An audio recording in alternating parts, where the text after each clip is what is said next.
Assalamualaikum warahmatullahi wabarakatuh.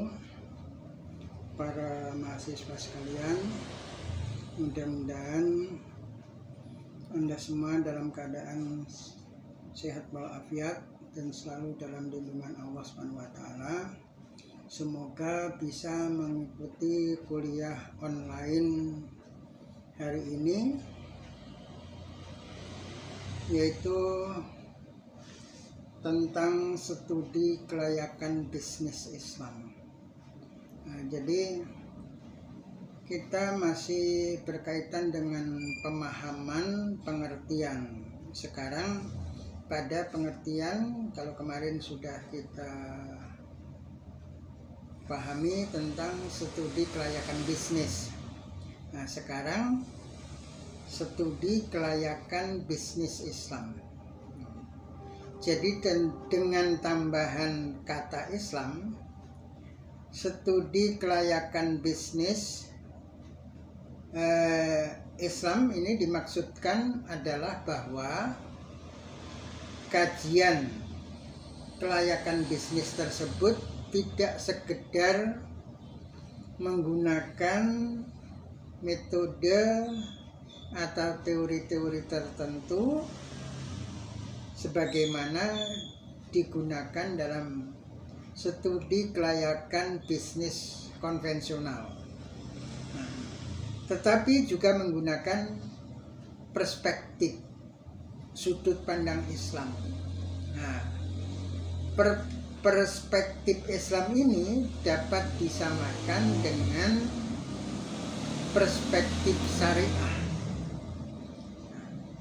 Istilah syariah dapat didefinisikan sebagai hukum agama yang menentukan peraturan hidup manusia, hubungan manusia dengan Allah SWT, hubungan dengan sesama manusia, hubungan antara manusia dengan alam sekitarnya berdasarkan Al-Quran dan hadis. Nah, untuk memudahkan dalam memahami studi kelayakan bisnis Islam, maka sebelumnya perlu diketahui lebih dulu perbedaan antara studi kelayakan bisnis konvensional dengan studi kelayakan bisnis Islam.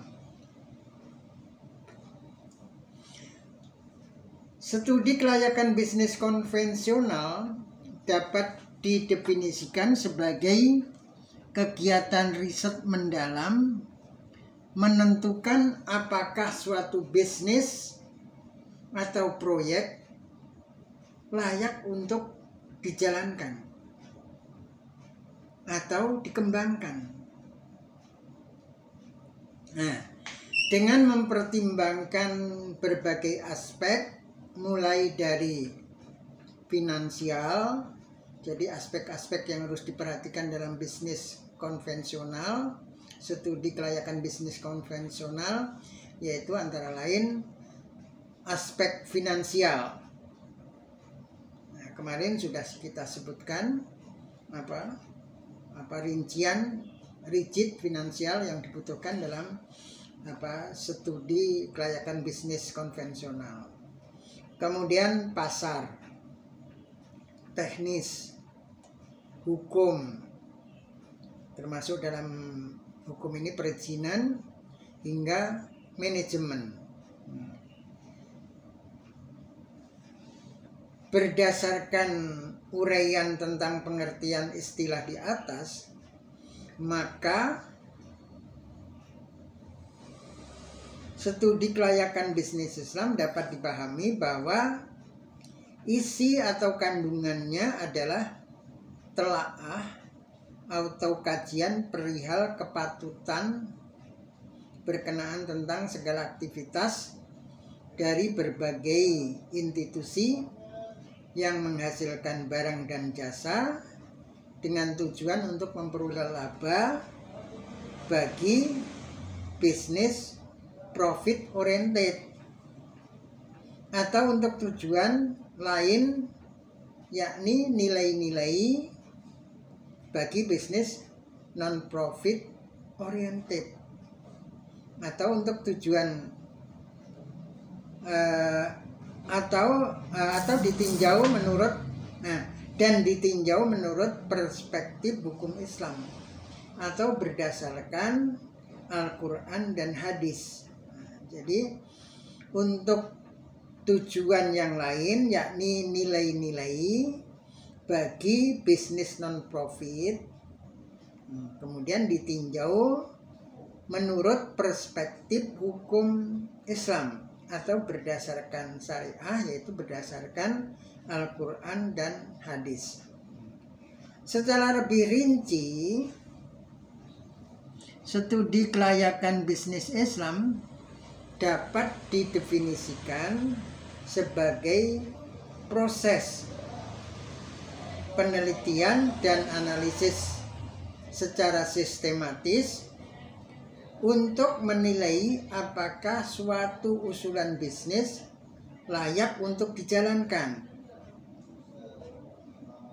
bukan hanya semata-mata untuk memperoleh keuntungan material, tetapi lebih berdasarkan pada prinsip-prinsip syariah Islam yang mencakup aspek keberkahan, mendapat ridho Allah SWT, kemudian keadilan, serta menghindari dari larangan-larangan seperti riba, gharar, dan praktek-praktek haram lainnya.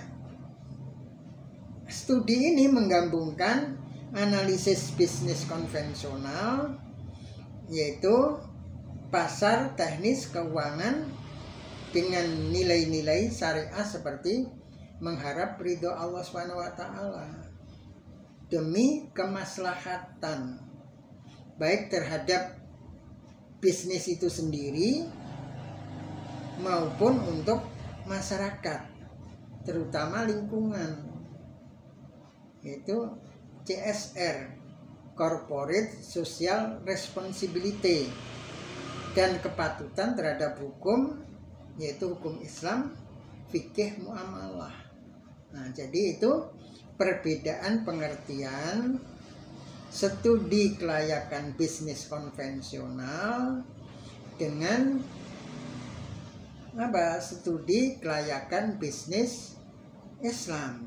Nah, kemudian subbab berikutnya kita membicarakan tujuan dan manfaat studi kelayakan bisnis Islam.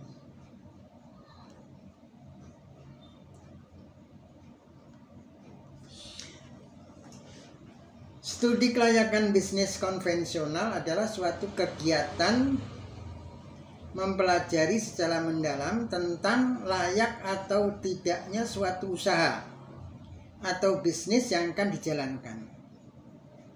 Nah, mempelajari secara mendalam berarti meneliti secara sungguh-sungguh data dan informasi, selanjutnya diukur, dihitung, dan dianalisis dengan menggunakan metode tertentu. Studi kelayakan bisnis konvensional memiliki tujuan untuk memberikan gambaran yang jelas kepada pengusaha dalam mengambil keputusan yang tepat, meminimalkan risiko, mitigasi risiko, dan memastikan bisnis yang dijalankan dapat mencapai keuntungan finansial dan keuntungan non finansial, misalnya nilai-nilai. Apakah studi kelayakan ini dikaitkan dengan apabila studi kelayakan ini dikaitkan dengan kata Islam, maka studi kelayakan ini memiliki arti meneliti secara sungguh-sungguh data dan informasi yang selanjutnya diukur, dihitung, dan dianalisis secara sistematis dengan menggunakan metode tertentu, kemudian dilengkapi dengan acuan perspektif Islam. Jadi sebenarnya pada dasarnya sama dengan studi kelayakan bisnis konvensional, tapi harus secara konvensional udah oke. Tapi menurut perspektif Islam belum tentu. Nah, ini harus dikaji lagi sesuai dengan perspektif Islam.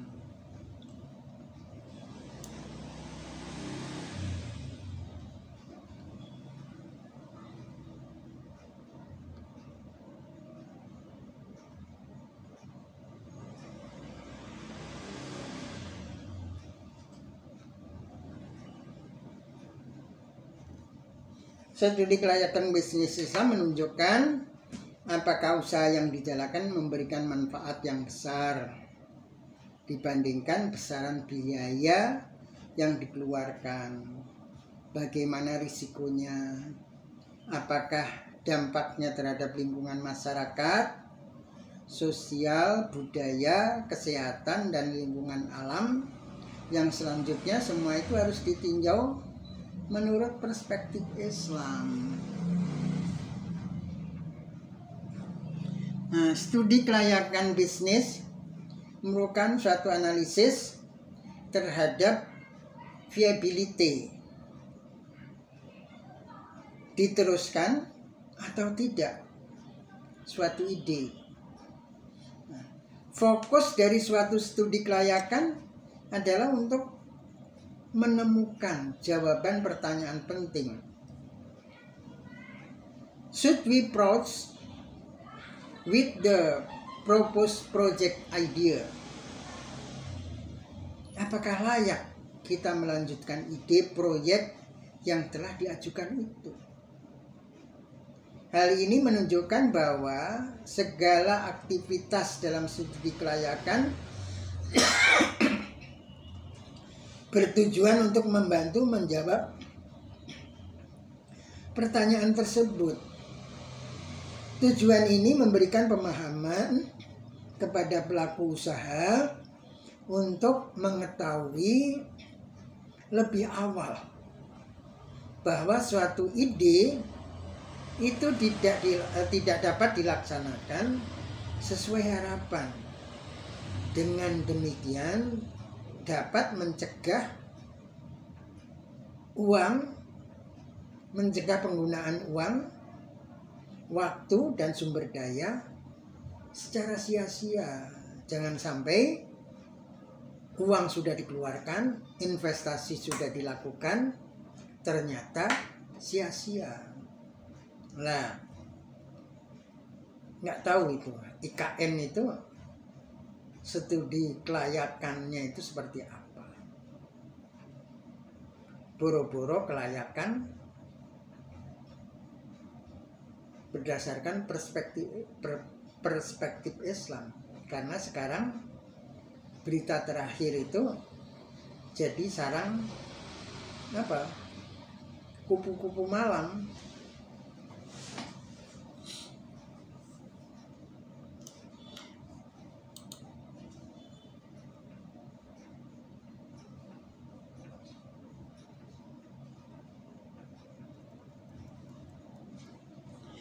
Dalam kaitannya dengan studi kelayakan bisnis Islam, satu dalam investigasi, dan dua dalam mempertimbangkan dan mengkaji alternatif-alternatif itu sehingga mendapatkan alternatif terbaik.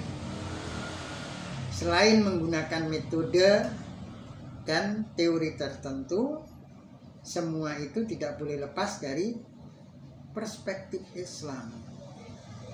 Misal, semua harus bebas dari riba, dari gharar dan nilai-nilai yang diharamkan Islam. Kemudian 3 parameter atau alat ukur yang digunakan untuk mengukur suatu alternatif. Misal menggunakan parameter konvensional yang dapat mengukur untung rugi, efektif dan efisien atau tidak. Kemudian dilanjutkan dengan menggunakan parameter Islam. Jadi semua kalau sudah beres analisisnya berdasarkan analisis konvensional, kemudian dilanjutkan dengan analisis menggunakan parameter Islam. Misalkan apakah alternatif itu hukumnya halal atau mubah sehingga layak dilanjutkan, atau sebaliknya kalau ternyata mengandung unsur haram, ya misalnya ada unsur riba, ada unsur gharar, nah ini harus dibatalkan. Paling tidak misalnya bagian-bagian unsur haram ini dipisahkan, dilepas, jangan dicampur. Nah, secara lebih rigid, tujuan kelayakan bisnis Islam dapat dirumuskan sebagai berikut.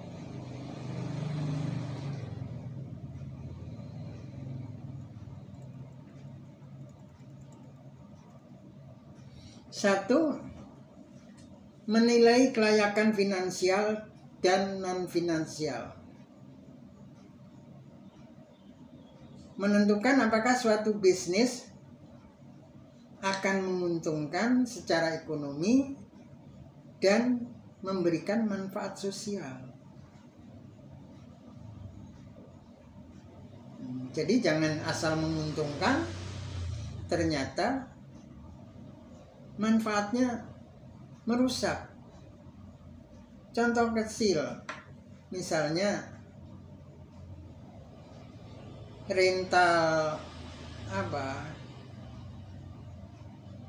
kemarin-kemarin kan ketika di rumah-rumah belum ada jaringan internet, anak-anak main ke warnet.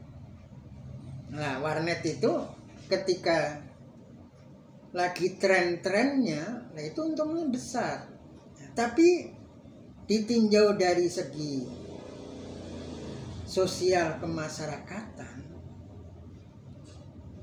kalau anak-anak kemudian lebih senang ke internet,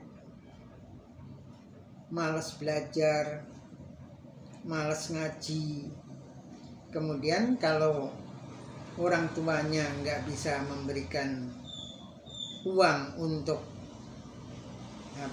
nyewa di warnet, kemudian ada yang sampai nyuri karena ada teman bapak yang mengkritisi temennya itu, katanya begitu. Dia kaget ketika temennya itu buka warnet dan ada kabar bahwa anak tetangganya ada yang kemudian mencuri sesuatu untuk dijual dan uangnya digunakan untuk main di warnet. Nah, ini tidak memberikan manfaat sosial, justru sebaliknya menimbulkan kemadharatan. Nah, ini bisnis macam itu ya harus atau ditolak, jangan dijalankan. Kemudian yang kedua, memastikan kepatutan syariah. Memastikan bahwa semua aspek bisnis dari operasional dan hingga tujuan akhir sesuai dengan ketentuan syariah. Nah, ini apa? Lebih bersifat kajian internal. Ini menarik, dulu ada apa? Seorang Chinese mu'alaf namanya Stephen Indrawibowo. Meskipun mu'alaf, dia itu benar-benar ya kafah lah, karena belum tentu orang Islam yang dari kecil sampai lahir dan bahkan menjadi tokoh pun sampai apa sedemikian detail memelihara apa bisnisnya itu jangan sampai kecampuran riba dan gharar. Padahal sebelum mu'alaf dia itu kerja di sebuah perusahaan asing, gajinya sebulan sekitar 300 juta. Tapi begitu jadi mu'alaf, dia tahu bahwa tempat dia kerja ini ada unit yang mengembangkan bisnis riba. Padahal bukan unit dia tempat dia kerja, tapi unit yang lain. Tapi bagaimanapun juga manajemen pusatnya itu kan ya menggabungkan keuntungan dari tempat dia dan juga tempat yang mengandung riba tadi disatukan menjadi satu, dan kemudian kan apa keuntungannya dibagi. Dia nggak mau yang seperti itu. Keluar gaji 300 juta rupiah per bulan, dia tinggalkan. Tapi kata dia, karena dia yakin meninggalkan riba itu demi Allah, ternyata dia kemudian dapat kerjaan lagi 2 kali lipat gaji yang dia terima, bahkan lebih. Dia dapat hampir 700 juta, jadi 600 juta sekian per bulan. Sebagai mu'alaf kemudian seperti itu, dia yakin sekali. Nah, ini tadi studi internal. Studi eksternalnya ini juga menarik. Dia itu Stephen Indrawibowo, dia bikin kafe ikhlas. Pertama di sebuah garasi di rumahnya di Depok, dekat dengan kampus UI. Kemudian dijelaskan ke karyawannya bahwa bisnis kafe ikhlas ini prinsipnya apa? Memberikan dengan ikhlas. Tapi ini ya, dia bikin kafe itu terutama apa yang dia jual itu yang utama adalah kopi. Dia nggak menjual kopi ecek-ecek. Ini kopinya itu standar Amerika yang dia pakai. Standar Amerika, dia berikan secara ikhlas dan dia menerima bayaran secara ikhlas. Nah, mahasiswa UI itu berapa ikhlasnya mengeluarkan uang? Anda dapat bayangkan. Anda aja yang mahasiswa sambil kerja, kira-kira ikhlas beli kopi itu bayar berapa? Tapi apa penjelasan dia terhadap karyawannya. Kita itu hanya terbiasa ikhlas memberi, tapi nggak ikhlas menerima. Nah ini penting, kata dia, ikhlas menerima itu penting.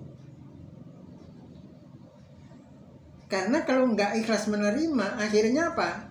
Kalau sakit mengeluh. Memberi banyak banget ikhlas, tapi giliran kena sakit mengeluh. Nah itulah belajarnya. Dia mengatakan ya, bisnis pun dia mengatakan apa? Ikhlas menerima.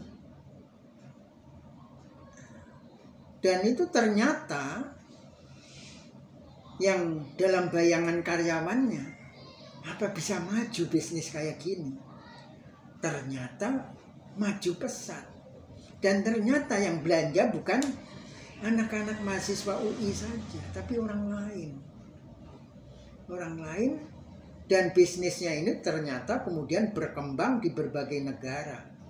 Di Jepang ada, di Amerika ada, di Arab Saudi ada, di banyak negara ada cabang-cabangnya. Bahkan di negara tertentu itu sampai ada 3-2 gitu, cabang-cabangnya. Nah, ini bisnis kafe ikhlas yang dikembangkan Indra. Nah kuncinya ini, kalau tadi studi internal, ini meneliti para rekanan. Ini studi eksternal, melihat keluar. Eksternalnya seperti apa? Nah, dia itu internalnya misalnya, internalnya alat untuk giling kopi, alat untuk, nggak ngerti Bapak istilahnya itu, ada apa, grilling macam-macam, Bapak nggak ngerti istilah perkopian ini, nggak ngerti. Itu alat-alatnya itu semua harus halal, tidak dibeli dengan riba. Kredit boleh, tapi kalau kredit yang mengandung riba dia nggak mau. Dia mencontohkan di Indonesia itu banyak kredit bilangnya syariah, tapi prakteknya tetap riba. Dia sampai waktu itu menyontohkan kepada anak muda yang belajar ke dia, kredit syariah, kredit rumah.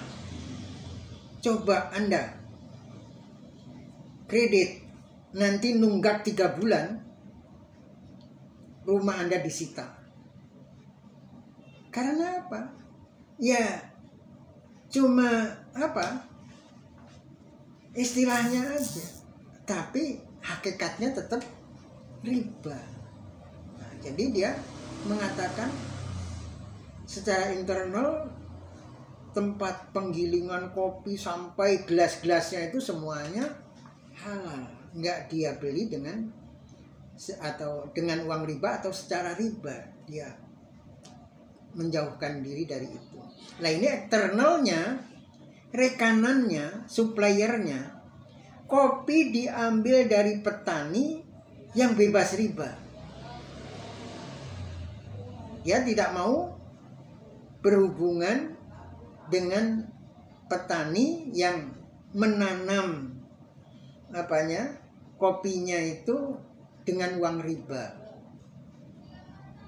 mengerjakannya dengan alat-alat riba, sampai dia bilang cangkulnya juga jangan sampai dibeli dengan uang riba. Kemudian truk untuk mengangkutnya juga jangan truk yang dibeli secara riba. Jadi eksternalnya seperti itu. Nah itu penting.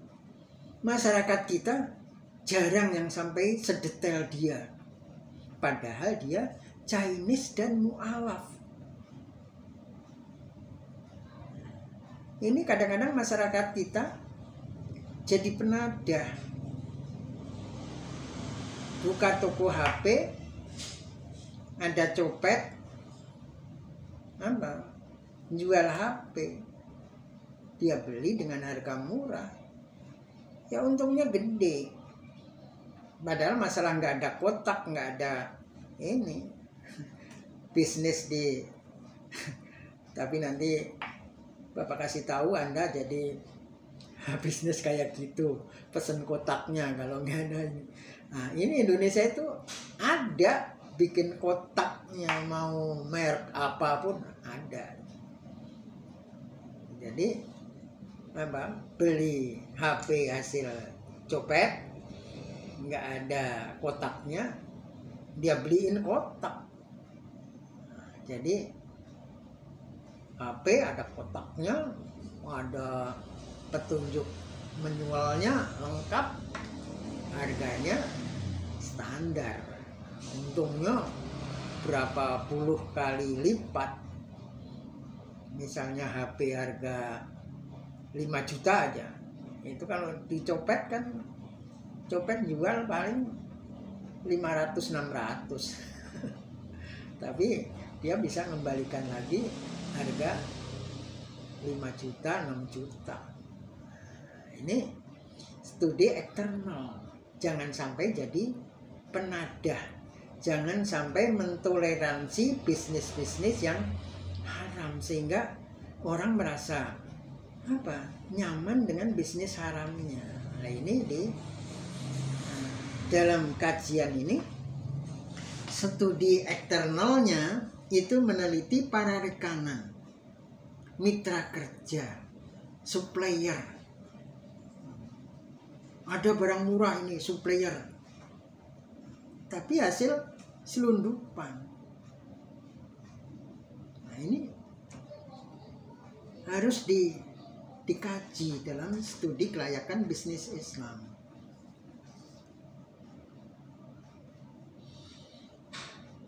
Nah, kemudian yang berikutnya mencapai keberkahan.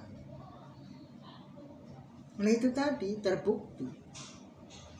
Indra Wibowo itu karena yakin, jadi meskipun mu'alaf tapi dia masuk itu demikian yakin, tidak apa, asal-asalan orang ngomong Islam kafah tapi prakteknya nggak kafah. Ini dia benar-benar saking hebatnya, dia itu mu'alaf tapi pernah berhasil mengislamkan pekerja di Masjid Nabawi Madinah. 200 tenaga kerja Chinese yang mengerjakan payung sekitar, kalau dulu Bapak waktu pertama pergi haji itu hanya sebelah kanan masjid yang ada payungnya. Sekarang udah hampir keliling, sudah hampir keliling. Udah keliling lah, udah keliling payung-payung itu. Nah, ini yang mengerjakan payung itu, ini tenaga kerja dari Chinese, bukan orang-orang Muslim. Kemudian ditanya sama Indra Wibowo, ya karena dia Chinese, mungkin wajahnya juga masih Chinese, bisa bahasa Chinese, dia tanya itu pekerja-pekerja itu, Anda agamanya apa? Ada yang mengatakan agama ini itu, tapi yang pasti bukan Muslim. Terus dia katakan, Anda ini kerja di tanah haram, harusnya Anda menjadi Muslim. Akhirnya 200 tenaga kerja masuk Islam. Sampai imam masjidnya begitu dengar, ini Indra Wibowo ini dipanggil. Indra Wibowo tadinya kaget, dipanggil itu kaget, ada apa ini sampai dipanggil. Tapi ternyata kemudian justru imam masjid ini salut kepada Indra Wibowo karena dia belum pernah mengislamkan seorang pun. Nah, Indra Wibowo di Masjidil, kalau orang Madinah sendiri nyebutnya nggak Masjid Nabawi ya, kalau kita Masjidil Haram itu kan apa, yang di Mekah, yang di Madinah itu kita sebut Nabawi kan. Mereka ya sebenarnya kita juga menyebut Haramain, dua masjid haram. Nah orang Madinah itu nggak ada yang nyebut Masjid Nabawi, ya haram. Jadi Imam Masjid Haram Madinah ini mengatakan tidak pernah atau belum pernah mengislamkan satu orang pun, tapi Indra Wibowo mengislamkan 200 orang. Dan dia bukan di Madinah aja, di Indonesia. Nah ini kan problem Cina itu apa? Kalau sudah masuk Islam, ya sebenarnya bukan orang Cina aja, hampir semua agama. Begitu keluarganya masuk Islam jadi mu'alaf, ini dikucilkan, bahkan dipersekusi. Sehingga kalau mereka nggak tahan, mereka akan balik lagi menjadi ke agama aslinya. Kalau sudah seperti itu, dia sulit untuk kemudian kembali ke Islam lagi. Nah ini Indra Wibowo itu berhasil sampai ratusan juga mengembalikan mu'alaf yang sudah apa, kufur lagi, itu dikembalikan ke Muslim lagi. Itu sampai ratusan juga. Cuma ya kehendak Allah, Indra Wibowo ini tidak dikasih umur panjang. Kalau dikasih umur panjang, ya jangan-jangan Anda nggak kebagian pahala, karena orang sudah dimu'alafkan dia secara ekonomi. Dia juga ingin membersihkan ekonomi dari apa, riba dan horor. Jadi yang ketiga itu yang keempat mencapai keberkahan, menilai apakah bisnis akan menghasilkan pendapatan yang halal dan berkah, yang merupakan hasil dari niat yang ikhlas dan cara sesuai dengan syariat. Ya Indra Wibowo itu benar-benar ikhlas. Kafe ikhlasnya tadi, kualitas Starbucks. Anda tahu Starbucks, meskipun nggak pernah minum kopi Starbucks, berapa itu? Waktu baru muncul aja itu 50.000 satu cangkir. Nggak tahu sekarang. Atau kemarin ada apa, pernah ada viral Gibran makan di restoran, makan roti, dan itu sampai berapa juta. Nah itu nggak aneh ya, seperti kualitas Starbucks aja. Itu dulu waktu Starbucks baru buka, itu sekian ya puluh tahun yang lalu lah, sekian puluh tahun yang lalu, atau tahun belasan lah, tahun belasan itu. Dan itu belum lewat dari 15 kayaknya, di bawah dari 15. Starbucks itu harganya satu cangkir itu 50.000. Nah Indra Wibowo itu bikin kafe kelas itu standarnya Starbucks, standar Amerika, dapat lisensi dari Amerika. Dan bukan Amerika aja, ada beberapa standar lisensi yang diberikan ke kafe kelasnya Indra Wibowo.